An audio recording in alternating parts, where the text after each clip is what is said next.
What's up, YouTube? The negative vision is back. Anyway, I'm gonna talk about in this video. It's your boy, the Truth Terrorist, and the Truth Terrorist 2. And I wanted to talk about in this video.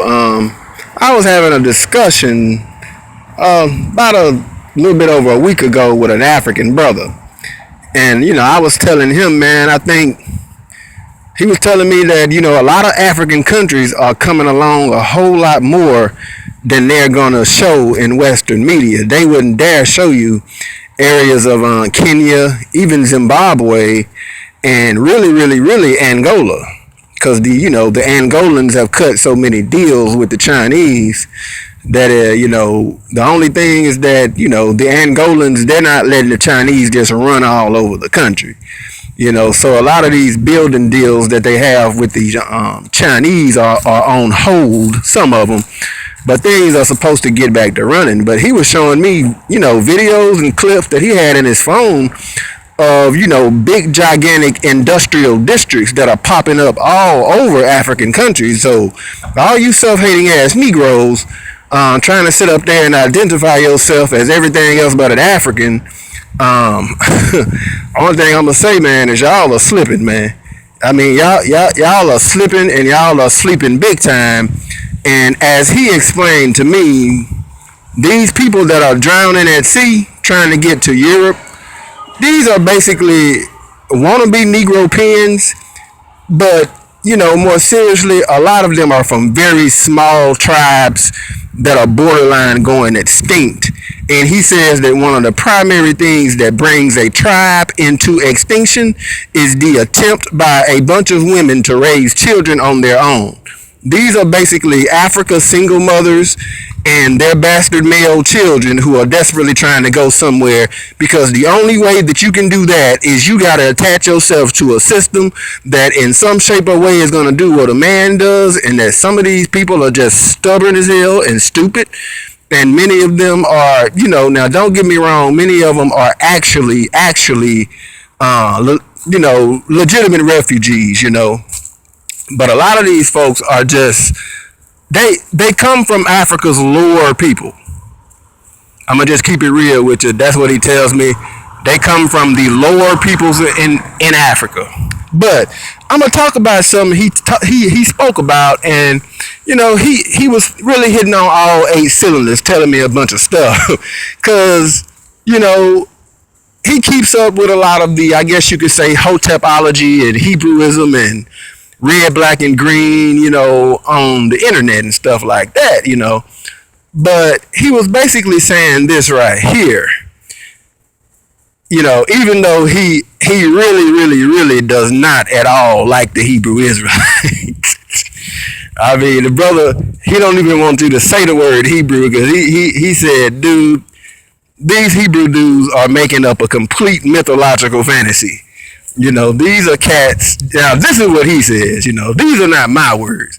He said that these are cats who essentially have taken a book that white society gave them and want to just remove all the black faces and replace them with a white face, and that the only thing that they're actually paying attention to is the gender construct of that religion. There is no way that you're going to open that Bible and look at the book of Leviticus and Numbers and actually tell me that if you're living in New York or LA and Miami, that you're going to be able to even find all the animals, all the wood, all the precious metals and everything else you need to do those things.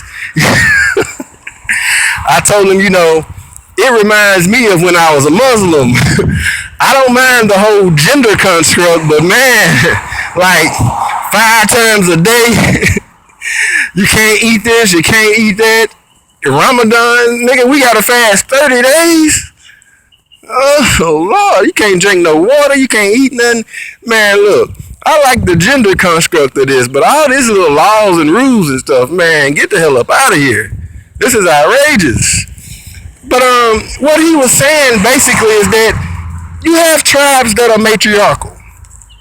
You got people that are superstitious, and he wanted to tattoo it in my head that please wipe this stuff out of your mind that Africans are some dark, dumb, ignorant, superstitious people. There's tribes that will sit there starving to death, living on fertile land, and they don't want to grow anything on a certain land because the ancestors, the spirit of the ancestors is right there. Whereas he was saying his tribe is like, man, look here. I don't give a damn what the ancestors are telling that piece of shit ass corrupt voodoo doctor, because most of these voodoo doctors are really shams. He said that there are those who are legitimate, but there are those who are no different than Christian preachers. They are scam artists, and they enslave people by tricking them into believing that your father or your mother is mad at you, and you got to dedicate your life to me by giving me damn near all your money so that I can pray their anger away. And that you can't grow anything right there, because see, if the person grows their own food, then they can feed themselves. But what the shaman wants to do, the voodoo doctor wants to give you a little bit of food that he overcharges you, and that is really just a scam artist, and that most of those tribes have ran away the illegitimate scam artists, voodoo doctors or whatever. But there are people who so believe in the voodoo doctors, just like there's people who fanatically believe in their pastor, that they are going out to these various different areas and establishing little villages with these voodoo doctors who are keeping them, entrapped in superstitious belief. Because he says that his tribe is going to plant food wherever the fuck they want to, and if the ancestors got an issue with it, we can take that up on the other side. I'm pretty sure that my deceased granny doesn't mind me eating well, or whatever, So not all Africans are into that. But see, when you really think about it, you have a whole lot of Hotep niggas and a whole lot of Hotep women, and not necessarily everybody is some type of Hotep this or Hotep that. A lot of people, most black people are just generally, Christian, and they're relatively liberal with their Christianity. They really aren't too extreme with it. But for the most part, American society is hyper-gynocentric. And that if you allow just about any group of women, number one, women, to establish any set of rules toward relationships, they're going to write those rules. A black woman is going to write those rules to just about destroy a black male. The white man is actually being nice, charging you anywhere from 10 to 20% child support. There's a whole bunch of black women who, for every child she gets by a man, she'll just make that nigga a slave, and then tie his dick behind his back and say, you can't use it until I tell you can use it. So, with it being 44 million black people in America, there are a whole bunch of us, man. There are 44 million black people, 44 million. And there's not a single African country that has that many people. And we're bigger than over 90% of African countries. There's only a handful of African countries that are bigger than black America.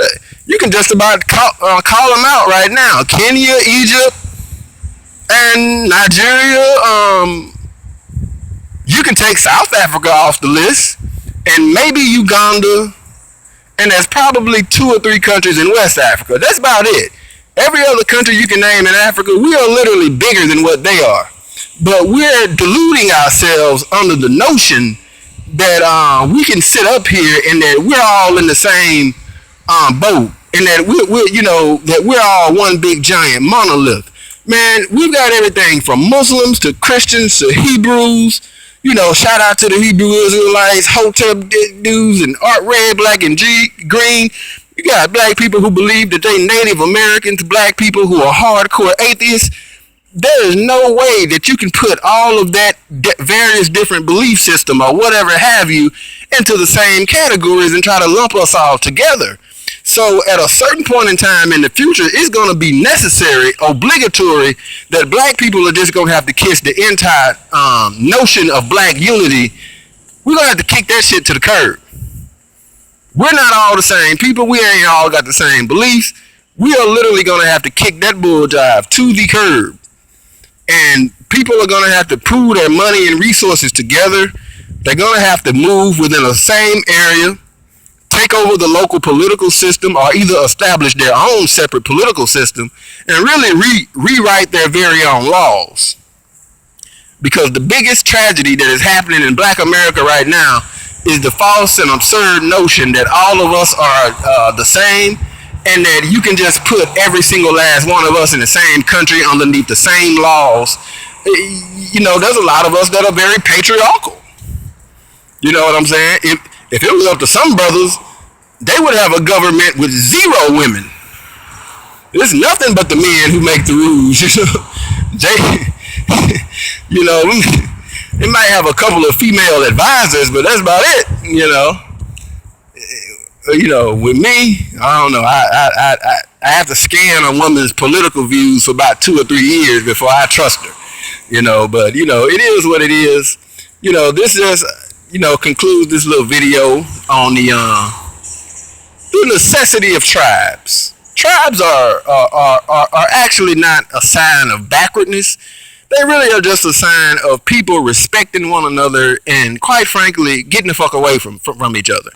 Because if you're going to sit up and write a bunch of laws that are so gender favored toward women, a whole bunch of laws that really aren't considerate of people who may not have as much as other, you know, and try to create a simple king god class and a peasant class, you don't want to live in that type of society. That's basically serfdom. You know, and serfdom suck. That is literally why these white folk came to America and destroyed, you know, the Native American population, including the black population of Northern California with Queen Caledonia. You know, they just had to have them a new homeland. They just had to have it. They had to get the hell out of the serfdom that was in Europe. So that was what led them to be so vicious, because being that they've been sitting over here for about 500-600 years now, you can clearly see that these white boys are softer than wet cotton nowadays. You know, I look at these little motherfuckers and be like, man, please, how the hell did you enslave any of my ancestors? I can whoop your ass with like one hand behind my back. For real. Who the hell did you drag from Africa? How many white defensive backs have you ever seen chase down a black wide receiver? I think the last time I seen that shit was like with Jason Horn, either that play way back in 1993 where Don Beebe from the Buffalo Bills knocked that ball out of that Dallas Cowboys hand. Remember that? That nigga was showboating and Beebe knocked the ball out of his hand. And you got to keep in mind, that was a damn defensive lineman. And it took a white boy who's a wide receiver forever and a day to catch a 300-pound defensive lineman. I mean, but it is what it is, man. I'm going to go ahead and shut this video down. Go ahead and subscribe and share this video. It's your boy Vince Rashad. I'm up out of here, man. And that concludes the necessity of tribes.